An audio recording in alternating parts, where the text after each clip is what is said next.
नमस्कार श्रोते हो, रेडिओ जयंतच्या आनंदी कट्ट्यावर मी अनुराधा आपणा सर्वांचं मनपूर्वक स्वागत करते.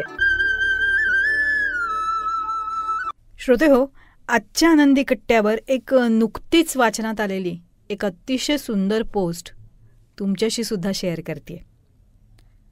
ती पोस्ट अशी होती की उषानं 1 तासात 10 किलोमीटर अंतर कापलं. आकाशनं तेच अंतर 1.5 तासात पूर्ण केलं.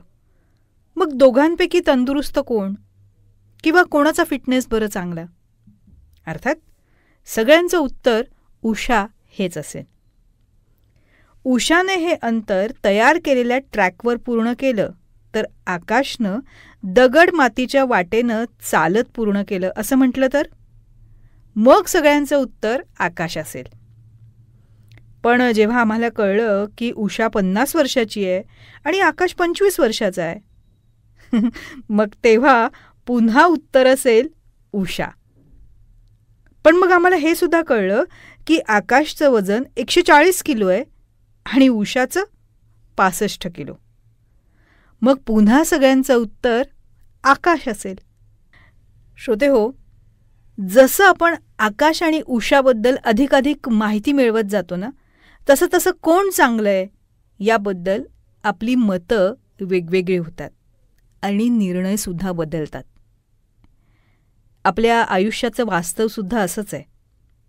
आपण प्रत्येकाबद्दल ना खूप वरवर आणि घाईनं आपलं मत तयार करतो, ज्यामुळे आपण स्वतःला आणि इतरांना न्याय देऊ शकत नाही. प्रत्येकाला वेगवेगळ्या संधी मिळतात. प्रत्येकाचं आयुष्य वेगळं आहे. प्रत्येकाची साधनसंपत्ती भिन्न आहे. प्रत्येकाच्या समस्या वेगवेगळ्या आहेत. प्रत्येकाचे उपाय वेगळे आहेत. प्रत्येकाची विचारसरणी वेगळी आहे. म्हणूनच प्रत्येकानं आपल्या आरोग्याची, संपत्तीची, परिस्थितीची अथवा जीवनाच्या श्रेष्ठत्वाची तुलना कुणाशी करता कामा नये. कारण सगळ्याच परीनं आपण प्रत्येक जण एकमेकांपासून वेगळे असतो, हो ना?